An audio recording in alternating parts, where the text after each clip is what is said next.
Hey guys, welcome back.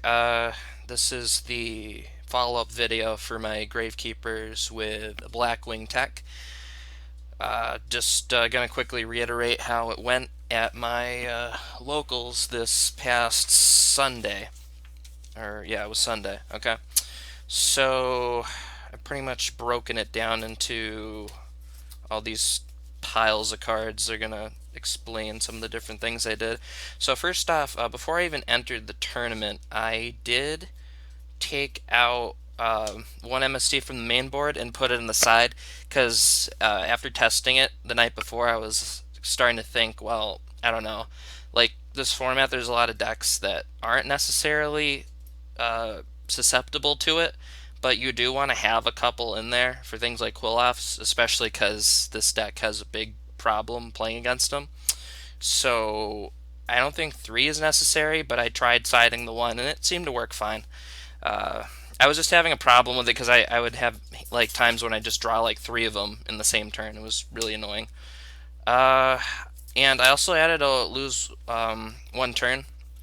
The only reason I added this is because a couple of my cards in the trade binder went up randomly, and this guy needed them, and this was like his only like trade bait, so I took it, and it's a good card. Don't get me wrong. So I would definitely run it if you have it, but I wouldn't spend $20 on it right now because eventually it's going to get reprinted, and honestly, I don't think it's that great a card. It might even drop some more just because the hype is wearing off of it.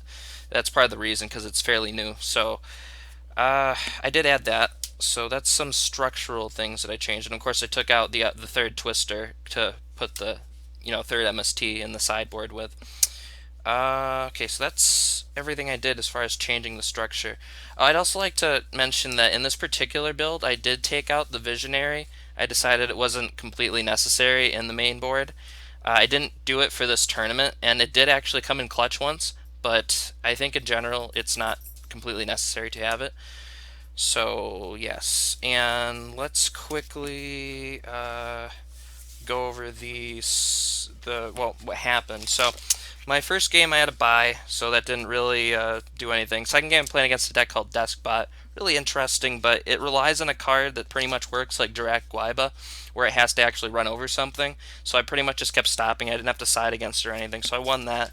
Then I played against Yosenju, which I always almost lose against with this deck, and honestly the only reason I didn't was literally because the guy, it was his first time playing the deck in a long time. I guess he was from like one of the original formats. I think he said he was like from Yada Garso format originally, so he's obviously still like trying to get his feet wet. So against them, I sided the two Twister and the third MST wherever that went. There you are, my friend. I sided the third MST and two Mind Crush against it, and that seemed to work fine because they search. They search a lot, and they also bounce back to hand, so you can easily Mind Crush them. The MSTs and Twisters work great against their Pendulum card, which is actually really annoying because it constantly protects them. I mean, you get rid of it to protect them, but it's really annoying because it protects all of them. So if you Mirror Force, they just get rid of that one card and they're good. And they can search again really easily. So, and they also run Tenki, so you can activate this when they're trying to search. So that seemed to work very good against them. So I ended up winning that. I think I went to game three, and that's when I won. And I sided out things like I sided out emptiness, Regeki, lose a turn, things like that. I just sided them out. They weren't really necessary. Obviously, they just didn't really work very good against it. So that was that game. Then I played against a Toon deck. I was a little kid playing it. Pretty much the way to defeat Toons is these guys again, and where did that MST keep going? And MST, and pretty much I just sided out Visionary, and then my where is it? I sided out Duality and these cards. It's not necessarily down to a science, but it just I felt like they weren't really that necessary against them. And well, I mean, pod duality is always good, obviously, and so is Allure. But there are times where like you just want to put more viable cards in instead of just keeping the speed. So that's what I did against him. Honestly, I almost lost because he was about to top deck some card that like burns you, and it would have burned me for like 2,500 and killed me. But there was some reason I think I MST'd his Toon Kingdom when he activated it, so he wasn't able to do that. Anyhow, uh, final game was against Yang Zing, which this was the top four, so I did get to top with it at least. And it was against Yang Zing, and oddly enough, he must have known I was playing Gravekeepers. I'm not even sure if this is legal, but he main decks a Prohibition, and he just called out Necro Valley like right off the bat, which I mean I didn't have a problem with. I mean I don't have a problem with someone using their prior knowledge to their advantage, but I mean first off, I haven't seen anyone main deck a Prohibition in a long time. It just struck me as weird. In any case, let me take a look at my little journal over here. So he pretty much won the first duel. Like it was a harder game for him because I was able to actually use these guys to my advantage. I went glow up bulb with a four of some sort and brought out Armades, and I was gonna punch him for something, but he had a compulse, so he was able to get out of that. Unfortunately, I can't remember what I sided out. I know what I sided in for next game though, and that was pretty much if I could find the cards somewhere here. Okay.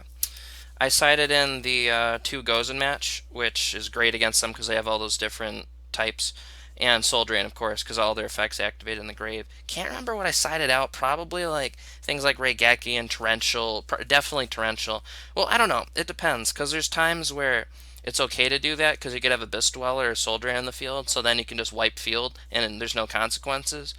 But yeah, I'm really not sure what I did exactly with that, but I ended up losing that game, and second game I lost because he set me up kind of like with the Formula Synchron like play where you can just synchro during your opponent's turn. I didn't even know it did that. I'm not too familiar with the Yang Zings, and he just pretty much minused me three cards in the first turn because whatever synchro he brought out shuffled up to three of my cards back to the deck. So it pretty much minused me three like right off the bat, which was devastating for me. So anyhow, my overall thought on this deck is it's fun. Definitely not what I'd call competitive. I wouldn't go to a regionals with it. Sorry about that. As a matter of fact, I plan on going to the Portland regionals this November. I think it's the 21st or 22nd.